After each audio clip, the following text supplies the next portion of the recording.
কবিতাৰ শিৰোনাম বাক হাজৰিকা বংশৰ কাল্পনিক মানুহবোৰ। কবি আৰিফুৰ ৰহমান, আবৃত্তিকাৰ বিজু আহমেদ। মানুহবোৰ কুশলে আছে, মানুহবোৰ সংশয়ত আছে।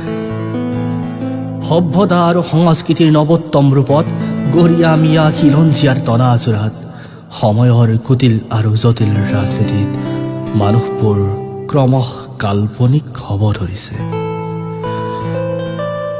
মোৰ আপোনাৰ দেশ, সুমধুৰ কণ্ঠৰে প্ৰাৰ্থনা কৰি সৰস্বতী পূজাৰে খিচিৰিত বিলীন হয় তেওঁলোকৰ সন্তানৰ শৈশৱ।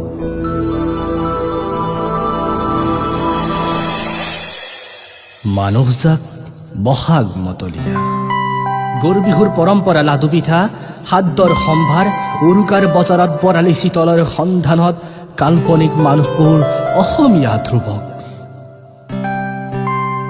বন্দে মাতৰম, জয় আই অসম, ভাৰত মাতা কি জয় ধ্বনিৰে সীমান্ত কপাই তেওঁলোকৰ সন্তান ঝাৰখণ্ডৰ মাওবাদী আক্ৰমণত শ্বহীদ, কাশ্মীৰ উপত্যকাৰ বৰফৰ গহীনত শুই আছে কাল্পনিক মানুহবোৰ দেশ সেৱাৰ গৌৰৱে।